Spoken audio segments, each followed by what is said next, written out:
Hi there, this is Shauna from the Foiled Fox, and today we have a great project where we're going to be painting with alcohol inks, and we're going to be using Altenew's Charm stamp set. It's one of their older ones, but it's a real goodie. And then I'll show you how to do a really neat textured background. So here is the stamp set. It has this wonderful floral spray, and then it has some sentiments that are great to use. In fact, we'll use one today. We're going to start out with a piece of Yupo paper. This is the heavy Yupo paper. I prefer to use that because we're going to be doing some heat embossing, and it's a little bit more resistant to warping or melting. Here I'm going to show you a few tools. This is a micro brush. Now I didn't actually use it, and I should have.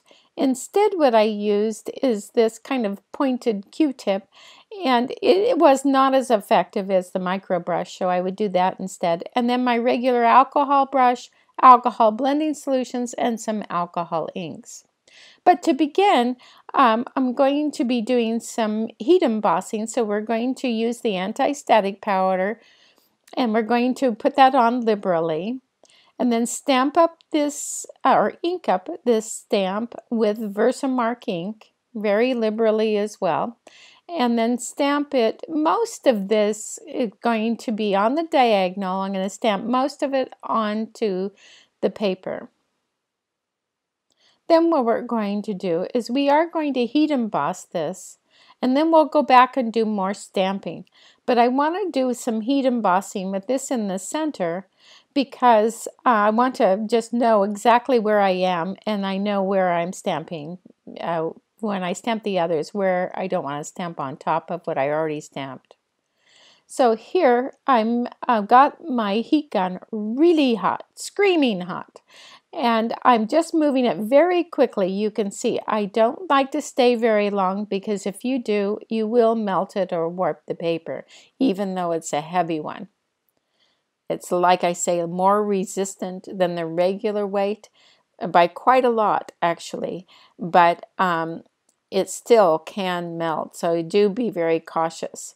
So now that we have that all heat embossed, I'm going to ink it up again, the same stamp, and I'm going to rotate it, and I'm going to stamp a little section there.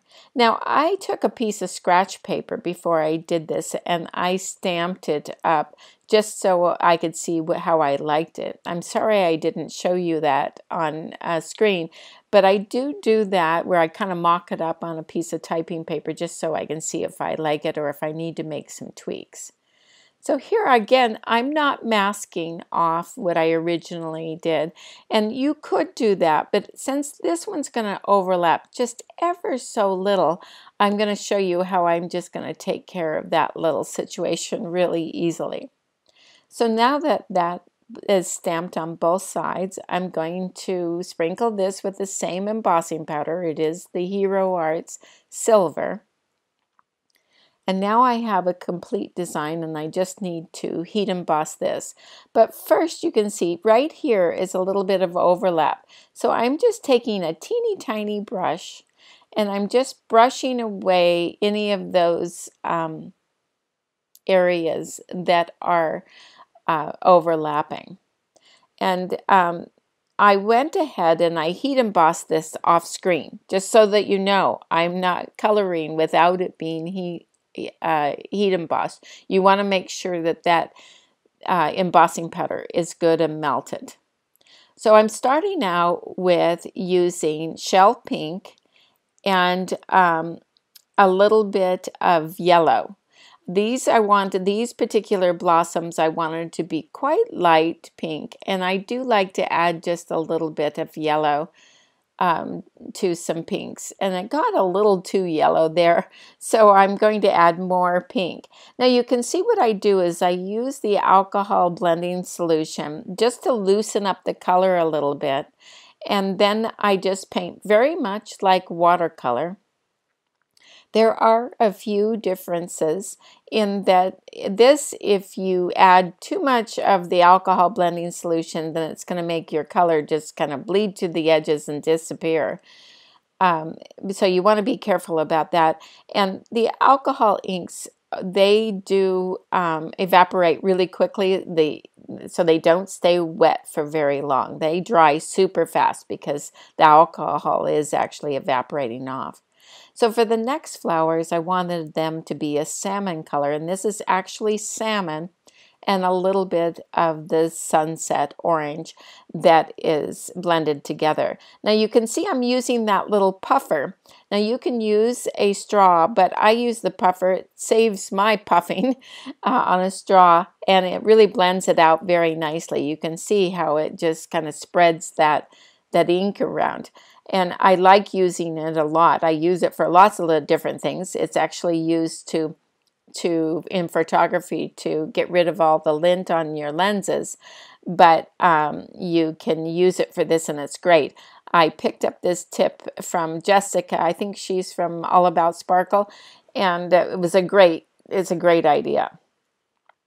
So I wanted these to be more salmon or orange, and I'm just using that salmon color.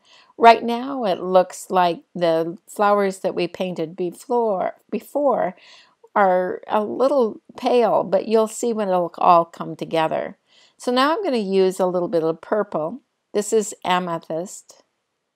And like I say, with this particular stamp set, it looks like it's so clear where the flowers begin and where the leaves begin and the flowers end, or vice versa. But when you start coloring, it's not so easy. So I did, when I stamped out this kind of layout, I also took some Copic markers on that typing paper and kind of scribbled out the color just to kind of use as a guide what is flowers and what are leaves. But I'm just using a little bit of this purple amethyst in these little small flowers. And you can see I colored one little area purple, but it wasn't meant to be. And so I just blotted that off.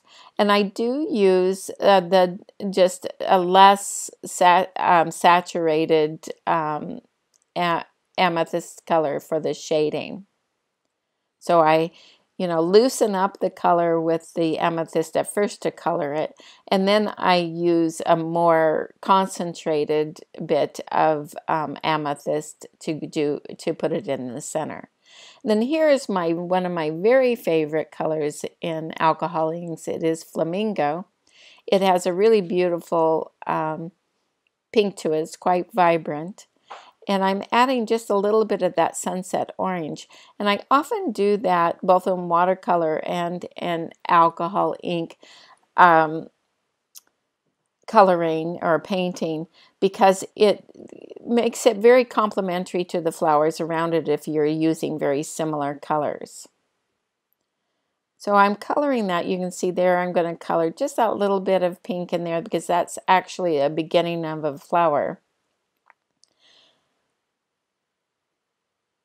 And then you can see I'm pausing there, trying to decide, well, okay, do I have other flowers? Yes, there's a few others, and plus I'll tweak a little. I'm adding a little bit more of that shell pink because I want to have a more pink color and less yellow.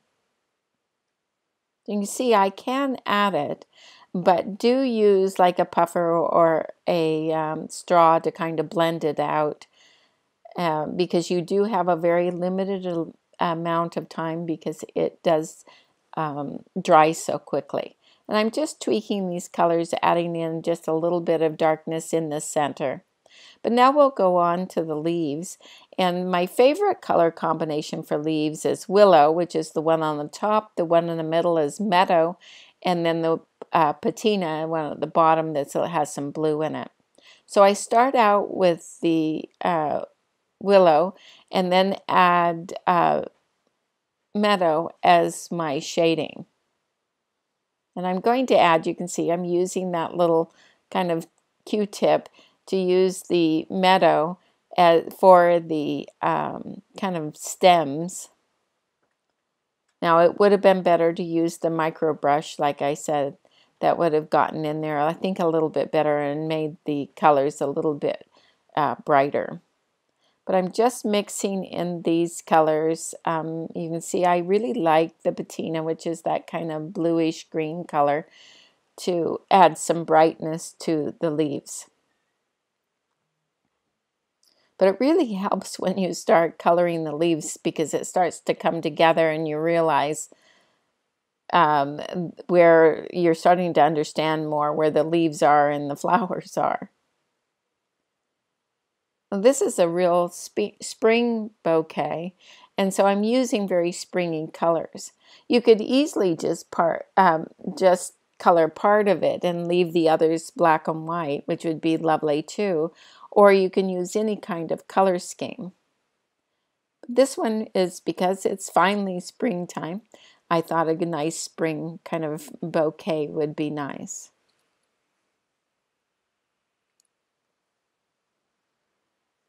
So again, I'm adding in just little bits of color as I want to change it. If it gets too dry, you need to add a little bit of the alcohol blending solution to get to blend more. But you do run the risk of the color kind of disappearing and then having to start again. But that is one of the beauties of alcohol inks. You can start again and layer it on top, and it mostly forgets what's underneath. So it's a little bit more forgiving that way.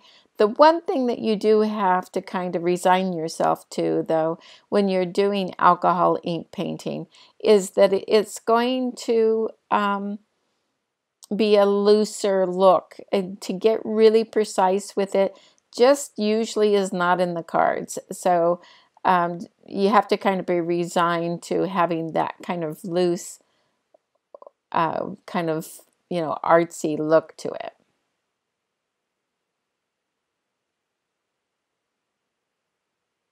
See, I'm adding in those colors for the leaves again.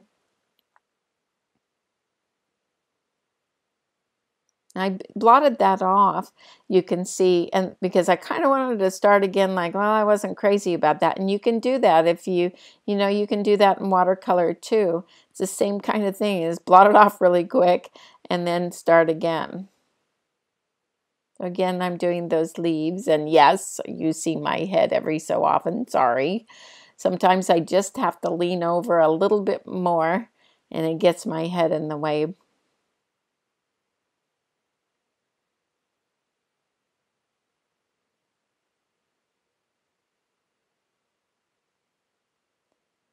So I'm just adding in those little colors there. Now I'm just going to go back in and I'm going to just make those centers a little bit more prominent. And so I'm adding some yellow. This is the sunshine yellow. And I will list all of the supplies that I used in our supply list on our blog. There will be a link down below, so just pop over there. I would list all of the different supplies right into down below, but it would be kind of a long because there's just little things I use. So just go over to the blog and see it all there. And you can see how quick I cleaned that up on my glass mat. I forgot to mention how much I love this glass mat because it's super fast. I just used that leftover blending solution that was got all colored that I would probably throw out anyway. And I just spread it on there and cleaned it up. And it just is now it's just perfect. So I'm just fussy cutting around this. I could have left it because the panel was looking really nice the way it was, but I decided that I would kick it up a notch and change the background and actually do a textured background. So to do that, I'm using a piece of Nina 110 cardstock. You can see there on the left that what we're going to do, we're going to do some blind embossing by using our scorer. But first we're going to turn the paper over on the back side. So turn it over on the back side, and we're going to mark on the left because when we turn it back over, it'll be on the right. So we're going 7/8 of the inch up and 3/8 of an inch over from the left, and making a square that is 1 3/4 inches in width and 1 1/8 in height. I have that written down on that piece of paper there, so you can always stop it here and you can or take a screenshot or whatever you need to do. And I'm actually going to bring it back here because I think just to give you more reference. But I'm just making that square so I know what to do. So I'm putting it in the score, and I'm doing 1, 2, 3, and then counting 4, and on the 5th one making a score line. And you can see that's right on where that box is, and so I don't want to do any lines inside that box. So 1, 2, 3, and then count 4, and then on the 5th one I make 3 lines, and I go and make those 3 lines. And always start at the bottom there because it won't come out right otherwise. Count over 4, and on the 5th one, you do 3 lines and count over 4, and on the 5th one, do 3 lines and 4, and then 3 lines. Now this paper is a little bit larger, and I will trim it to an A2 size. And then again, I turned it around so that I'm working on the side first where the box is. And so I'm doing the same thing. So 3 lines, and then 1, 2, 3, 4 on the 5th line down. I'm not going to score where the box is. That box is going to be where the sentiment is going to go, so we don't want any lines there.